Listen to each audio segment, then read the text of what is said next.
एक मुलाकात ऐसी शख्सियतों के साथ जिन्होंने दिया है अपने जीवन को एक नया मुकाम। रूबरू कराएंगे ऐसी कुछ हस्तियों के साथ एक खास शख्सियत के साथ मुलाकात जयदेव पटेल के साथ नंबर 1 इंडिया न्यूज पर। नमस्कार व्यूअर्स, मैं जयदेव पटेल और आप देख रहे हैं नंबर 1 इंडिया। आपका एक बार फिर स्वागत है एक खास शख्सियत के साथ मुलाकात प्रोग्राम में। आज हमारे साथ फोन कॉल पर खास मेहमान है बीजेपी के वरिष्ठ नेता और राजस्थान के नेता प्रतिपक्ष गुलाब चंद कटारिया। गुलाब चंद कटारिया जी, आपका बहुत बहुत स्वागत है आज हमारे प्रोग्राम में। गुलाब चंद जी, आपसे मेरा पहला सवाल है कि राजस्थान में बार बार जब भी कुछ होने लगता है तो बीजेपी पर सवाल उठने लगते हैं, लेकिन अभी जिस तरह का सियासी घटनाक्रम चल रहा है बीजेपी इसको कैसे देख रही है? देखो, बीजेपी का कोई लेना देना न पहले था न आज है। ये लड़ रहे हैं तो आपस में लड़ रहे हैं, हम तो बाहर खड़े रहकर इनकी लड़ाई देख रहे हैं। ये जो हमको बार बार के तो बीजेपी हमने कहा होगा क्या कि वो अशोक गहलोत वहां जाकर के ये कहे और पीछे टेलीफोन करे कि तुम त्याग पत्र दे दो और वहां मत जाओ और ये करो, ये हमने थोड़ी कहा है, तो उन्होंने किया अपने हिसाब से। तो इनकी घर की लड़ाई को आप हमारे माथे मत मंडो। हमारा तो हम तो देख रहे हैं इनके एक्शन को, और जब जरूरत पड़ेगी हमको इसमें इन्वॉल्व होकर के हिट करने की जरूर करेंगे। जी गुलाब चंद जी, क्या आपको लगता है कि अभी दोबारा जिस तरह का घटनाक्रम चल रहा है, लगातार इस्तीफे सौंपे जा रहे हैं सीएम के चेहरे को लेकर, यहाँ पर बात नहीं बन पा रही, ये भी क्या लंबा घटनाक्रम चलेगा? देखो, सामान्यतः क्या है कि कभी भी कोई व्यक्ति इस्तीफा अपनी सहमति जाहिर करता है, मैं इस सदन को छोड़ना चाहता हूँ, तो स्पीकर की ड्यूटी हो जाती है उसको स्वीकार करना। अब ये है कि ये इंडिविजुअल लिखा है या कोई शर्त लगा करके लिखा है, इस कागज के ऊपर जरूर देखना पड़ेगा।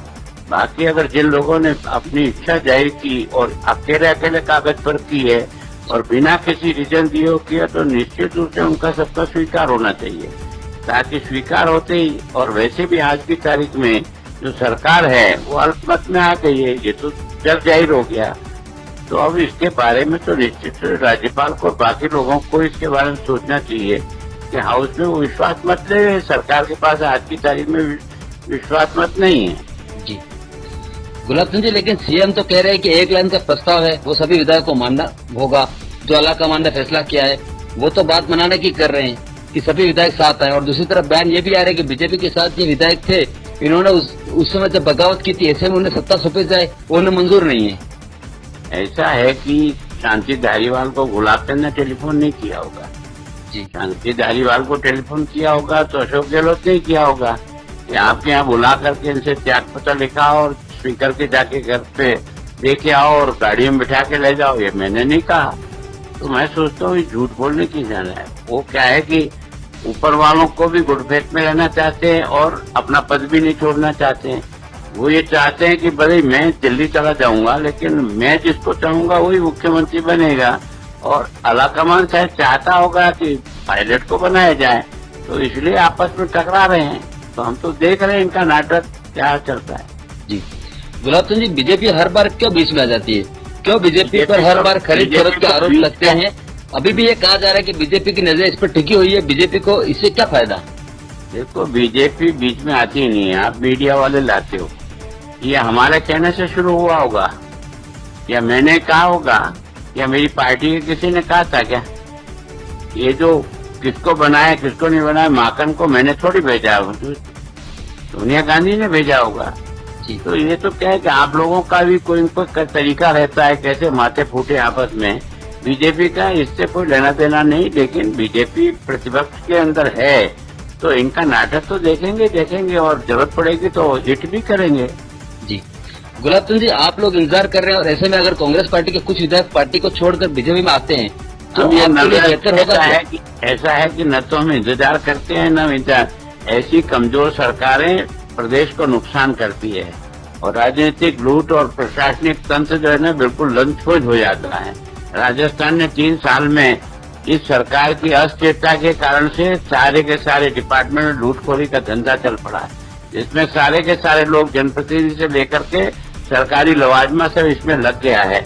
ये मैं नहीं कह रहा हूँ, राजस्थान का बच्चा कह रहा है। तो ऐसी कमजोर सरकार बनाना और चलाने से प्रदेश का हित नहीं हो सकता है, हम नेताओं का हित हो सकता है क्योंकि हमको पद मिल जाएगा, लेकिन स्टेट का हित उसमें से नहीं दिखेगा, ऐसा मैं सोचता हूँ।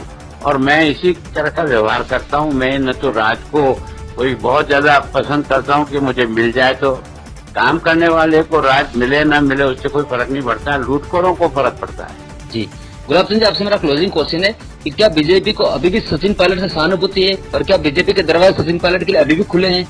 न तो पहले सहानुभूति थी न अभी सहानुभूति है जी। उस समय भी अगर ये दो खेमे में गए तो अपने अपने मन से गए, हमने तो नहीं भेजा इनको जी।